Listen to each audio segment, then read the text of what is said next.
Good afternoon, everyone. Joined by the Minister for Foreign Affairs and the Minister for Health. Want to give an update on the operations of the airlift out of Afghanistan and also to report on a number of matters in relation to the COVID pandemic management. The situation in Afghanistan remains extremely dangerous and extremely complex. I particularly want to thank our partners, and especially the United States and the United Kingdom. I particularly also want to thank His Royal Highness the Crown Prince of Abu Dhabi, all of whom are such essential partners for the operations we're currently engaged in. Of course, the Crown Prince, in terms of our operations at Al Minhad, I'll be speaking to him later this evening. And in particular, the UK, who I'll outline in just a second, the arrangements we've had with them in the last 24 hours, which enabled us to get additional people out of Kabul last night. But of course, the US and the UK, through their military presence on the ground, continues to provide the security around the airfield that is enabling these operations to continue. And we expect to be able to continue them now throughout the course of this week and into next week. But we are moving urgently, safely, because we're taking nothing for granted. The weather is closing in, and that's going to present some challenges over the next few days. But equally, the situation can always turn. And so we're moving as quickly as we possibly can. I'll be also speaking to Prime Minister Johnson on these matters this evening. Last night, 40 ADF personnel were deployed into Kabul, in addition to those already there, to support our efforts with additional security. A provisions drop was also included. That was through the UK air asset that would also brought in the Australian ADF to provide relief to those on the ground, including those we're providing assistance to. On that same flight back out of Kabul that night, 76 people were evacuated, including Australian citizens and Afghan visa holders. They have been transferred to our base in Al Minhad. We have scheduled today a first flight to leave Al Minhad and come to Australia, to Perth.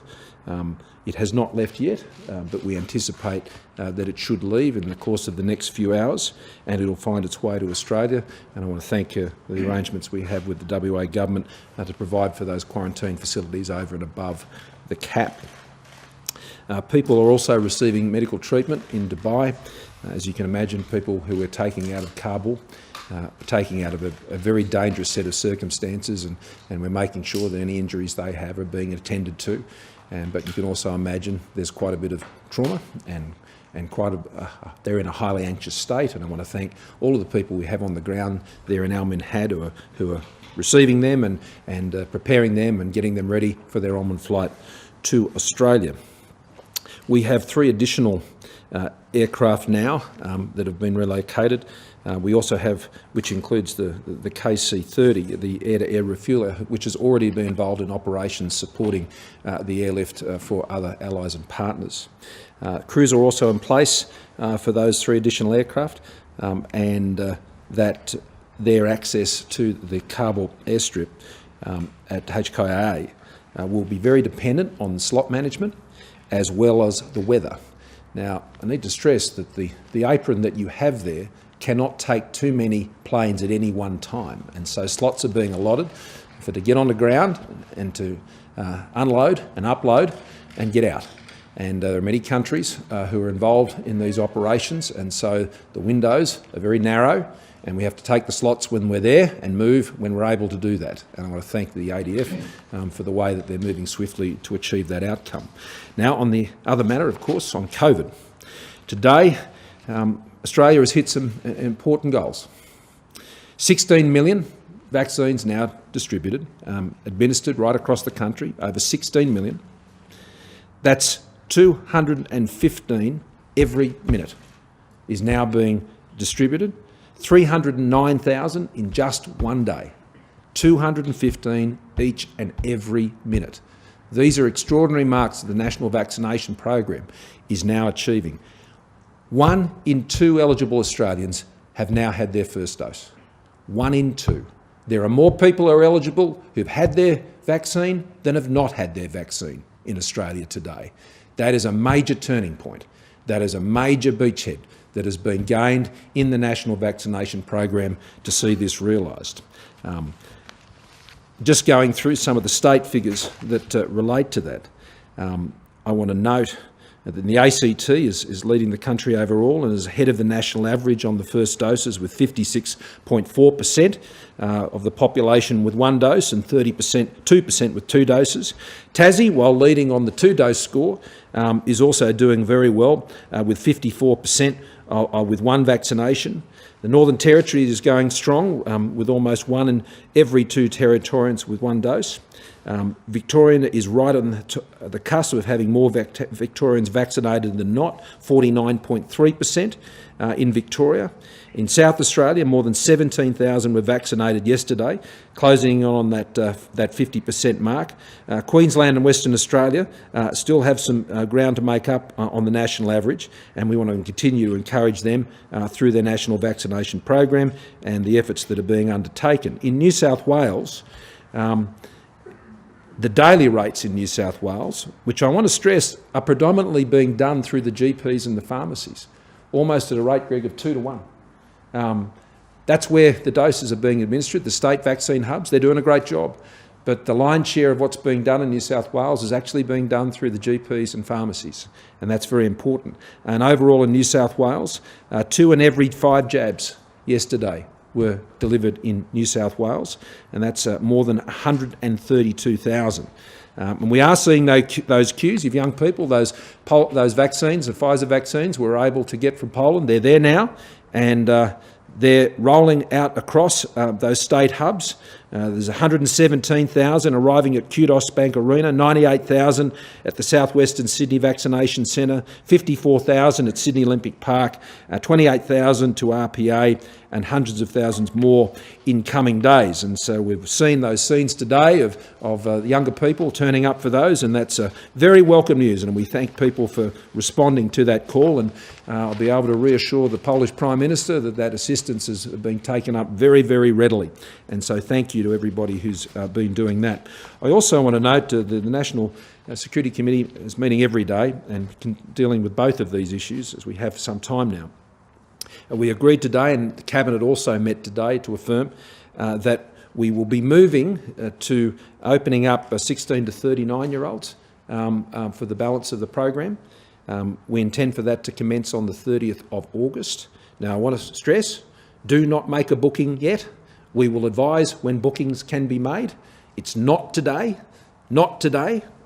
We will advise of when that time will come over the course of the next week, but just advising you, it has been a question that has been put to me for some time, is when we would bring that 16 to 39s forward. Well, the question is usually about 20 to 39s, but we've decided to go all the way through for 16 to 39s. That's some 8.6 million Australians that are in that group.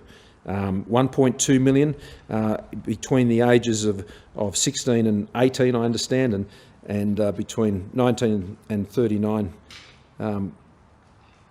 there's about 7.4 million, sorry for that next group, up to the 20s. So 8.6 million extra getting access to the program at the end of August. With that, there's one other point I wanted to stress, and Greg will probably want to talk a bit more about this. We're taking very seriously the issue of immunisation on these issues, vaccination of our children. I'm anticipating that ATAGI advice, certainly in an interim level, to be available very soon. And then we've been already working through General Fruin and his team in the States to see how we would implement a vaccination program for children, that is those age 12 to 15. And we will have further things to say about that. Once we've received that, at least that interim ATAGI advice, then they'll give us their full advice, and we'll be taking further steps there. But I just want to assure particularly parents, vaccinating children is something we take really seriously, and we do it very carefully. And so we're just making sure that we're getting the right advice, and then we can put the right plans in place and move on those vaccinations in the safest and the most effective way possible. But with that, I'll hand you over to the Minister for Foreign Affairs.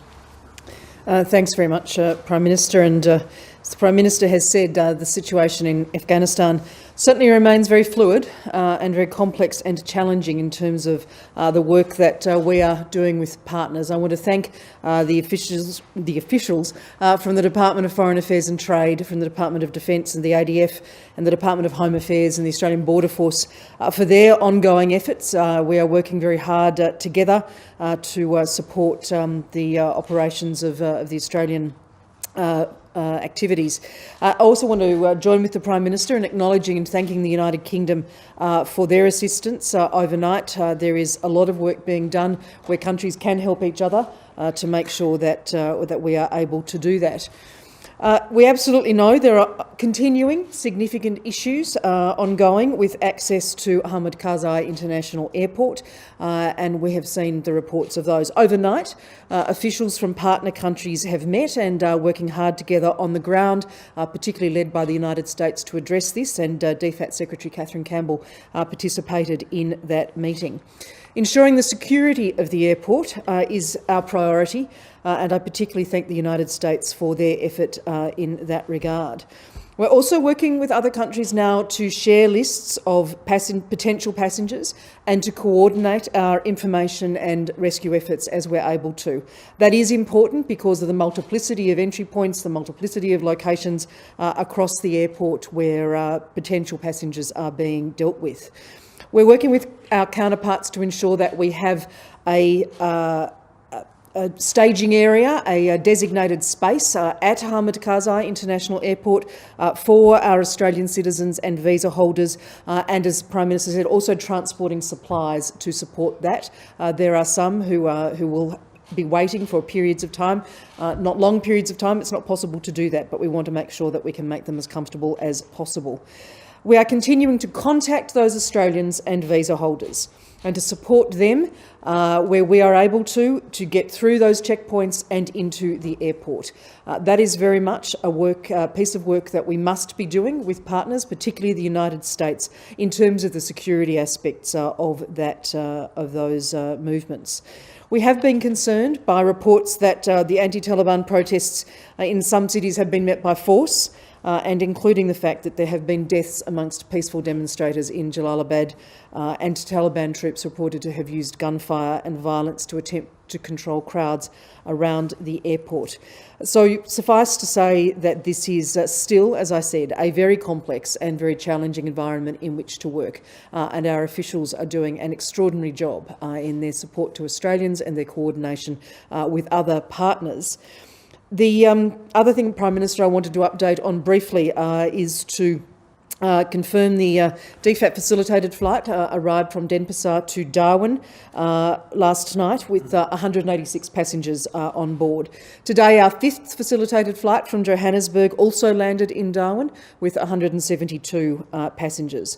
We have 7 more facilitated flights scheduled in August from London, from New Delhi and from Istanbul, and 16 DFAT flights scheduled to arrive in the Northern Territory in the next month from India, from Turkey, from the United Kingdom, South Africa, Germany and other locations.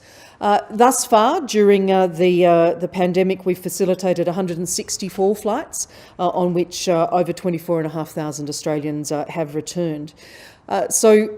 To just summarise very briefly in relation to the Afghanistan position, our ongoing activities are underway 24/7. 24/7 here in Canberra and 24/7 in the Middle East and in Kabul.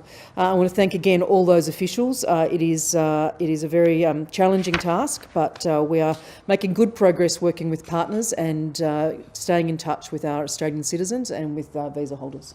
Greg.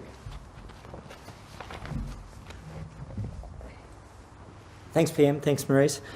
Over the last 24 hours, 309,010 Australians stepped forward to be vaccinated. Every one of those is a dose of hope. Every one of those means that more individual Australians are protected, but more Australians collectively are protected. To think of it this way, it's almost exactly the population of Wollongong. To put it in context, on a per capita basis, it's the equivalent of 4 million doses being delivered in a day in the United States, a figure I think that was, according to the CDC, achieved on only 5 occasions. And so these rates are now at some of the highest levels that we had hoped. But we're doing them, instead of in October, in August. So I want to thank everybody involved in the program. What that means is we've now, as the PM said, been able to pass 16 million doses, or 16.2 million doses have now been administered. And perhaps most importantly, more than half of the eligible Australians have stepped forward to be vaccinated, and we can see that every day Australians are coming forward in enormous numbers. So 50.2% of Australians, or 10.3 million Australians, have had their first dose amongst the eligible population. One other critical thing is it's being sustained. And so over a 10-day period now, we've had more than 2.4 million doses delivered. That's almost the population of Brisbane in 10 days. These analogies just give a sense to the Australian people of how many of their fellow citizens are coming forward. So it's a club you want to be part of. That's, I think, the key message. In order to assist that, the second shipment of European Pfizer, very generously sponsored by the Polish government, has now been batch tested, cleared, approved by the TGA, and is being distributed. And that will also help more people, and that's what's helped with the ability, as the Prime Minister's announced, to move as of August the 30th to open for the 16 to 39-year-olds. Now, in terms of the response with regards to New South Wales, it's been agreed that New South Wales and the Commonwealth will set up a joint operations centre for Western and Far Western New South Wales, based out of Dubbo. We thank them for agreeing to that. In particular, that will lead now to the ADF. The first ADF team is on the ground. There will be 50 ADF who are involved in compliance and welfare checking. That process has already started, and those teams are building up. The first of the 5 teams for medical assistance has arrived, being trained, and will be deployed tomorrow. And these 5 teams of up to 14 each will assist with vaccination, testing, and, if required, clinical assistance.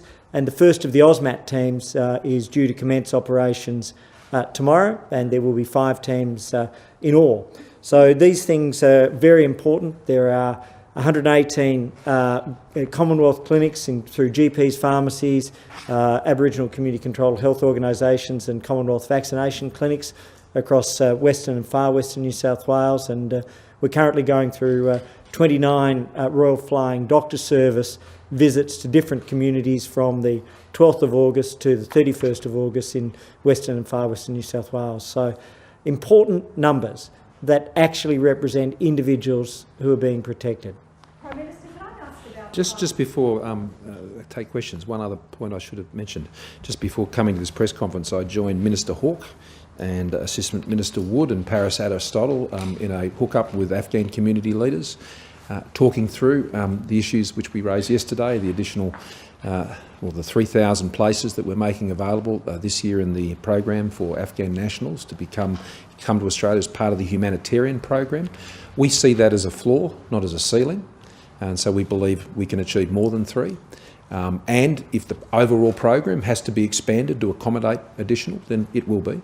But we are following the same process that we did previously on the Syrian and Iraqi intake by working through community groups to identify individuals, those with contacts and linkages to Australia, family members, things of that nature. So we're working closely with those community groups to that end. I recall that we went through that program last time.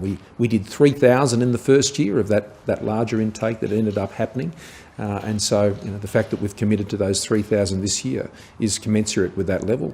And our humanitarian program runs every single year, and I foresee us continuing to the Afghan cohort in our humanitarian program having a very strong presence in years to come, and we'll work through with that. But I want to thank those Afghan leaders for coming together so quickly today, and for Minister Hawke gathering together in that way, and Paris Aristotle, as always, on the job day one. Thank you very much, Paris. Yeah, no, I have a question. Yeah, thanks. Oh, sorry, Sarah. Sorry. Just on childhood vaccination, could I just, there's been a lot of concern expressed by Kerry Chant about transmission in that particular sector.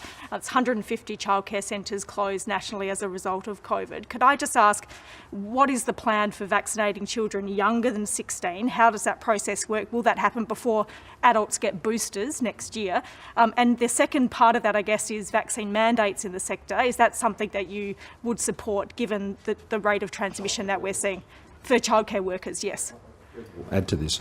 First of all, as I said before, the advice from ATAGI for vaccination of children ages 12-15 is imminent, certainly as an interim form of advice. Our Cabinet today considered this and reaffirmed our priority of ensuring that we'll be able to move to vaccinate children where we believe it's safe to do so, and that's why we're waiting on that advice. Presently, vaccines for those aged 12-15 are those with other health conditions, Aboriginal and Torres Strait Islanders, those in very remote communities. And so before we move to a more mass scale vaccination of children aged 12-15, we'll take that ATAGI advice. Already, General Fruin has been working with the states and territories on their plans for how that can be implemented. I am keen to see that occur this year. I think it's important that it happens this year. We need to keep pace with the national vaccination program, certainly. And as Professor McVernon's advice to us was also so clear, one of the best ways to protect your children is to get vaccinated yourself. That was one of the clear pieces of advice coming out of the Doherty modelling, that one of the most effective ways of stopping the spread of COVID-19 to children is for parents themselves to be vaccinated. And that's why it was her advice that we should move particularly into those 20 to 39-year-old age groups, and particularly the 30 to 39 age group, to ensure that we were capturing those as a target of our immunisation vaccination program. So that plan will be forthcoming very soon. We know how important it is, but it has to be conditioned on the medical advice that is still coming on those issues. We've been looking very closely at the US situation and what the experience there has been. The UK and Australia are currently in the same position in terms of how we're managing those vaccinations, and I'm sure, no doubt, it's something that I'll discuss with Prime Minister Johnson this evening. But Greg? On vaccine mandates, well, we would follow the advice of the HPPC on that.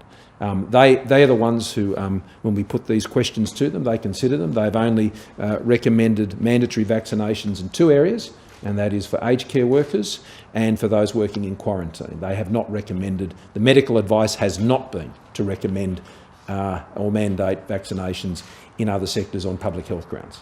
So look, just very briefly, firstly, vaccination has already been opened for children 12 to 15 who have an underlying medical condition, Indigenous children and children in remote areas, so that's approximately 220,000 kids. Secondly, ATAGI has been meeting this week to consider the international evidence. We already have TGA approval, and if they provide that advice, and we're expecting that advice over the course of the next week, if not earlier, but if they provide that advice, firstly, we have the vaccines to cover children. Secondly, we have a plan. The plan is pretty simple. It really involves two parts. In the same way that whether you're 12 or 22 or 52 or 72, you can go to your doctor, you can go to your pharmacy, you can go to the state or Commonwealth clinic. All of those will be available for children. And in addition, if states are able to do this, then we expect that many of the states and territories will offer school-based programs as well. Prime Minister, thank you. Can you tell us what the national public health strategy is at the moment? Because Gladys Berejiklian said this morning that COVID zero is no longer realistic. That's not what Daniel Andrews and Andrew Barr and Mark McGowan are saying. So have we moved past a national approach, or can you articulate what it is? And also, in relation to Doherty, which you're mentioning frequently, other state leaders are mentioning frequently, that 70% reopening threshold. Is that actually a realistic scenario to put before people? Because my understanding of that Doherty work is that they didn't envisage hundreds of active infections at the time we hit 70%. So the question is... ...of infections at the time, and they're constantly updating their advice to us. but there is no change to the 70% threshold that has been set for the national plan, or indeed the 80% threshold. And as has been remarked upon by many commentators, and I have, and Greg has as well, it's not 70% and nothing else is going on. I mean, you still have to be managing the COVID in the community at 70% and indeed at 80%. It just means that you don't, particularly at 80%, have to have lockdowns to do that.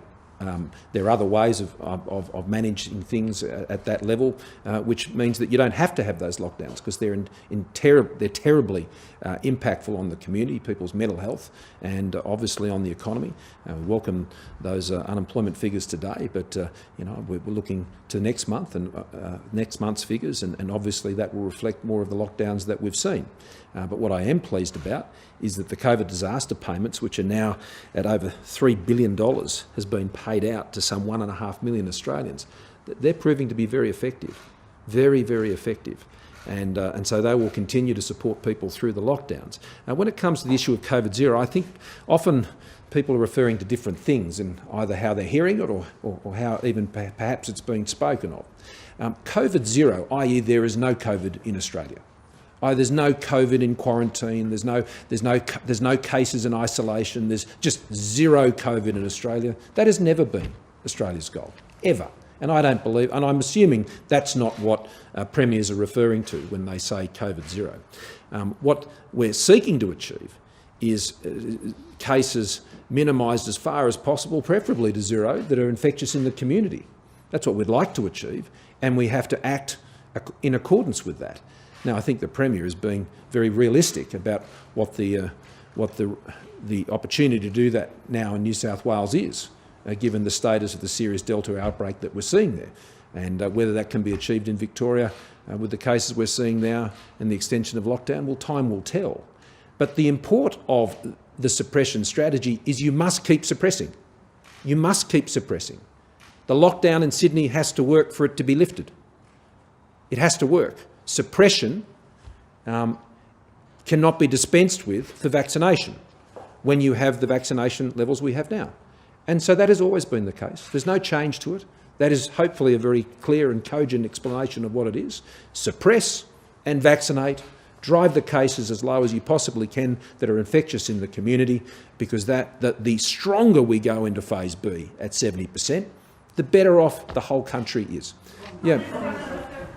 3,000 humanitarian positions, is there any, apart from people that have family here, is there any other way you'd be looking to prioritise people within that, particularly educated women who are fearful of their degree alone being a reason for the Taliban targeting them? And is there any capacity to bring anywhere near that 3,000 out at the moment on this mission, or are we talking over a longer period of time offering those humanitarian visas? Work backwards on your questions. No, it is over a longer period of time. Right now, we're getting out Australian citizens and residents. We're getting out those who have been visaed as part of this program, and we're in that process. And we know we know who they are, where they all are is a challenge in this current environment, and whether they're able to be in a position to get themselves to Kabul, that is a challenge. With what is occurring across Afghanistan. The humanitarian program runs over years. I mean, I was just noting it today. I mean, all countries have been engaged in bringing Afghan nationals out of Afghanistan now for many years, and Australia's record is a very, very strong one. A very strong one. I mean, if you look at just over the last 5 years, in Australia we've brought out over 5,500. Now the UK brought out about 3,200 in a similar period. The United States have brought out more, but they're a much larger country. And so all countries have been working to do this, and we will all continue to keep doing this. Now, yes, we will work all of those contacts within Australia, which I would expect will identify many of the sensitive cases with women and girls that you're identifying. But in addition to that, and the Foreign Minister and our Ambassador in Geneva has been reaching out to the UNHCR and will be engaging with their processes as well to identify people who would be suitable for our program. We do have a specific tranche of our humanitarian program that focuses on vulnerable women and girls. Always have. In fact, when I was Minister, we increased the quota in that area, and it has stayed high all throughout our program. It has been the most significant and and highest priority, I would argue, amongst our humanitarian program, and always receives keen interest from those who are administering it. But Maurice? Thanks very much, Prime Minister. And further to the Prime Minister's comments about the United Nations High Commission on Refugees, I was speaking to the Secretary-General Filippo Grandi either this evening or in the coming day about the work that the High Commission is doing. And this certainly is an issue which we have been considering. A number of groups, organisations have provided details and raised their concerns in relation to women and girls that they understand to be particularly vulnerable, and we are collating all of that information, so we have that. I know that there's been a number of questions about how an Afghan in a current circumstance can apply for such a visa, and obviously there are the normal processes which apply, whether it's through a website or a telephone. That is not possible for many at the moment. And many whose names are being advanced to us are being advanced by supporters. It is possible to have that name recorded and put into the process, into the system, by a nominator or a sponsor, by a close family member, by a parliamentarian, by a member of a diplomatic mission, a member of a consular post, from an international organisation, and then more formally perhaps through registered migration agents, through legal practitioners. So we absolutely understand the impracticality, if you like, of saying please apply online or please make a call. That is not the only way in which those names can be raised or advanced to us, and we have been speaking with many who have raised names with us. Phil. Catherine's question about COVID zero. You've said before, you know, the lower New South Wales can have its case numbers, the better. Do you have in mind a realistic number, given they can't seem to get them down? They can just seem to slow the increase. When that New South Wales can be at on a daily basis before we move to phase 2 of Doherty? So, I mean, can they do it at 600 a day? Can they do it at 300 a day? No. The number needs to be as low as possible. I mean, the practical import of what we're saying is, what should we be doing about it? And what we should be doing about it is suppressing it. And so use whatever phrase, COVID language you wish. The actions that need to be taken is to ensure that we're suppressing. Now, the way you suppress it is you stop it moving about. And that's why the restrictions, as hard as they are, and as difficult as they are, and as costly as they are, they're sadly necessary. The purpose of the policy in this phase is to suppress and to drive those numbers down as far as we possibly can. Now, in some states, they can get them down to those numbers and have zero infections in the community. Some states are in that situation, others are not. What I do know is this, is once Delta gets in, it's very hard to achieve. But that doesn't mean you stop trying. That doesn't mean you give up. It doesn't mean you don't keep doing it. It doesn't mean you don't keep pushing through. It means you keep going and you go as hard as you can to keep it suppressed as long as you can until we're in that position where we're heading those higher targets. And I have to make this the last one, Andrew. Payne, just on we've seen those horrific scenes outside of Kabul airport where people are trying to get through the gates and so on. We've got 600 Australians and Afghan support staff trying to get in, plus families.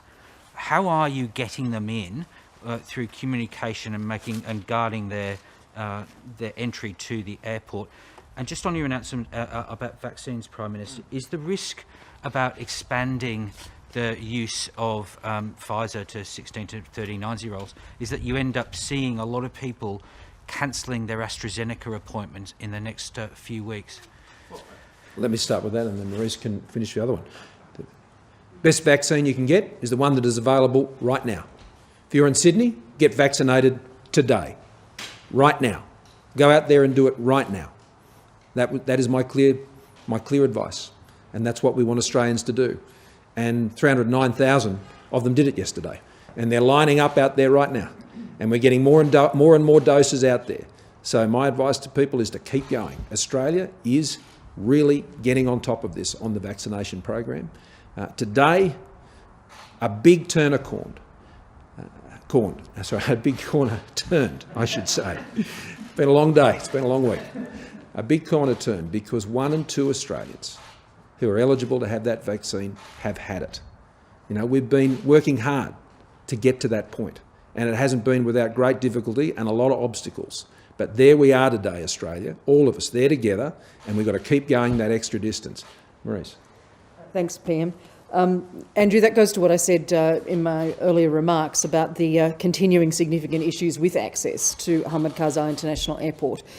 So that is why there has been quite a significant meeting overnight led by the United States with officials from partner countries who are sharing that challenge so that we can work hard together on the ground, particularly led by the United States to address that. Australia is not outside the airport at all.